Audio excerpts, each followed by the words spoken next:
February 2011. A new website appears in the darkest corner of the internet. At first, it doesn't look dangerous. A black screen, a search bar, a list of categories. No logo, no business name, no company address. Just words, narcotics, fraud, hacking services, weapons, documents. And beneath them, thousands of listings, each with prices, each with customer reviews, each with shipping options, all paid for in Bitcoin. It doesn't look like a crime scene. It looks like Amazon. And that's exactly what makes it terrifying. Because this page isn't just selling illegal products. It's proving something governments feared was possible, that an anonymous, borderless marketplace could function at a global scale, without banks, without borders, without law. This is Silk Road, the first true dark web empire. And the man who built it believed he was creating freedom. Instead, he created a blueprint for modern cybercrime and a cautionary tale about what happens when ideology meets reality. His name was Ross Ulbricht, 26 years old, physics degree from Penn State, graduate work at UT Dallas. He didn't see himself as a criminal, he saw himself as a revolutionary. In his mind, Silk Road wasn't a drug market, it was a philosophical experiment. He called himself Dread Pirate Roberts, a reference to The Princess Bride, a romantic alias for a digital outlaw. And in early 2011, he launched something the world had never seen before.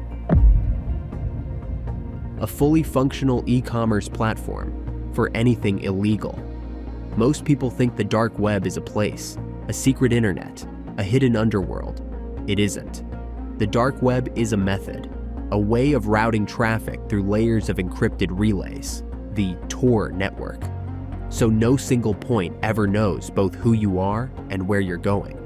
No central server, no clear location, no obvious owner.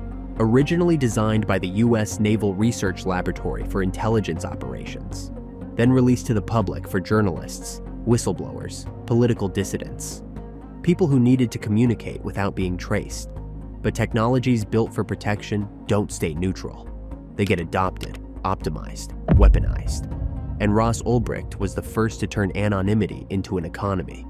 Silk Road didn't feel like a black market forum. It felt like a legitimate business. Every psychological safety mechanism of legitimate e-commerce, rebuilt for anonymous criminals. Cocaine shipped from Colombia, MDMA from the Netherlands, heroin from Afghanistan, forged passports, stolen credit cards, social security numbers, and worse, much worse. Silk Road didn't just connect buyers and sellers, it organized them, professionalized them, protected them. Before Silk Road, buying drugs online meant trust falls with strangers who could rob you, betray you, or disappear. After Silk Road, it meant clicking Add to Cart. Within months, Silk Road had thousands of vendors. Within a year, tens of thousands of users. By 2013, it was processing over $1 million per day. Transaction volume approached $1.2 billion in Bitcoin. Ross Ulbricht wasn't just running a website anymore. He was operating a parallel economy. His personal Bitcoin wallet grew into the tens of millions. But money wasn't the only thing accumulating. So was violence. Behind the scenes, Ross was facing problems no legitimate CEO ever encounters.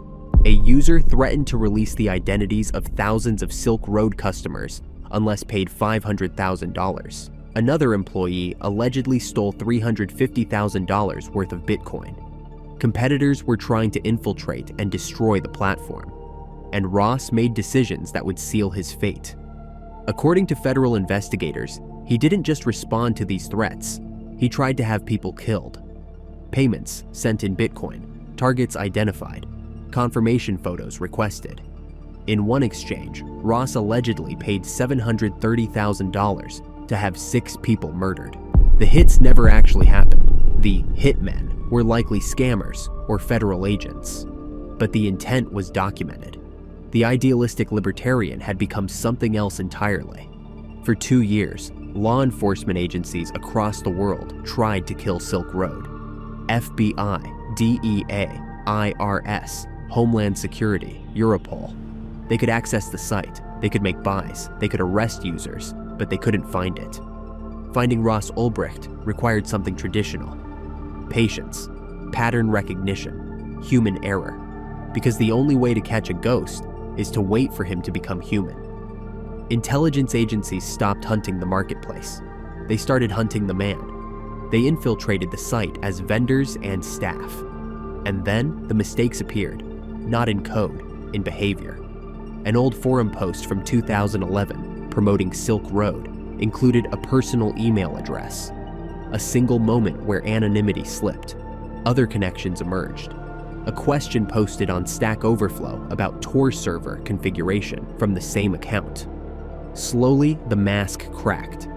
And on October 1st, 2013, in the science fiction section of a public library in San Francisco, Ross Ulbricht was on his laptop, logged in as Dread Pirate Roberts. Two agents staged a fake argument behind him as distraction. When he turned to look, another agent grabbed his computer before he could disappear. Silk Road was over. Ross Ulbricht was charged with 7 counts: narcotics trafficking, computer hacking, money laundering, criminal enterprise. The murder-for-hire charges were never formally prosecuted, but they were mentioned. They shaped the narrative. They defined the sentence. In May 2015, Ross Ulbricht was convicted on all counts. The judge sentenced him to life in prison without the possibility of parole, 2 life sentences plus 40 years, for a first-time non-violent offender in his 20s. Supporters called it excessive, tyrannical, a political message. Prosecutors called it necessary, proportional to the harm caused. The debate continues today, but Ross Ulbricht remains in prison, and Silk Road's legacy continues to grow. The day Silk Road went dark, the world focused on the arrest, the headlines, the spectacle, the fallen king. But the shutdown wasn't the real event. The real event had already happened. Within weeks, replacements appeared, better encrypted, more distributed, harder to infiltrate. The market didn't die, it multiplied.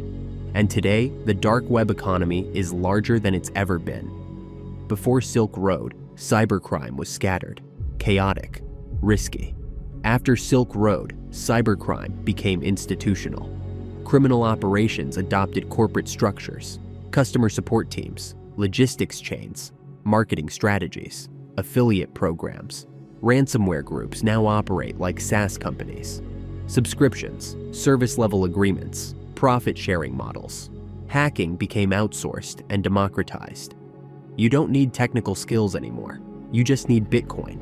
Silk Road didn't create these systems. It proved they could work, and once that proof existed, it couldn't be unproven. Every modern ransomware operation, every dark web data market, every anonymous hacking forum, every crypto laundering service, anonymous vendor ecosystems, encrypted communications, cryptocurrency settlements. The architecture Ross Ulbricht designed for drug transactions now powers ransomware attacks that shut down hospitals, data breaches that compromise millions, extortion networks that target corporations and governments. He didn't intend that, but intent doesn't matter. Infrastructure is neutral, and once it exists, anyone can use it. Was Ross Ulbricht a visionary or a monster? The truth is both, and neither. He was a 26-year-old who believed in an idea, that people should be free to make their own choices, that governments shouldn't control commerce, that technology could create spaces beyond law. He built a platform to prove it, and in proving it, he enabled harm he never anticipated. Drug overdoses traced back to Silk Road purchases, weapons transactions, identity theft, exploitation. The freedom he created wasn't just used for victimless crimes, it was used for everything. Ross Ulbricht spent over 11 years in prison. Then, on January 21st, 2025, President Donald Trump granted him a full pardon. He walked out of a federal prison in Arizona that evening, free, after serving time that many considered excessive for non-violent crimes. But his release doesn't erase what happened. The blueprint he created still exists. The consequences are still unfolding, and the question remains unanswered. Was his punishment just, Was his vision righteous? Can either be separated from what came after? Right now. This second, someone is buying something they shouldn't be able to buy. Someone is shipping something across a border that doesn't exist on any map. A server is processing payments in a country that doesn't even know it exists. Strangers are trusting each other, without names, without faces, without anything except code that says they should. One man built this. One platform proved it worked. And now it's everywhere. Not just drugs anymore, not just crime, it's infrastructure. The internet gave us connection, but it also gave us escape. From oversight, from accountability, from the systems that used to hold everything together. Ross believed that was freedom. Others paid the price for that belief. The question isn't whether he was right or wrong. The question is whether it even matters, because the tool exists now, and tools don't ask permission. The technology doesn't care about your intentions. It only cares what it can do, and what it can do never goes away.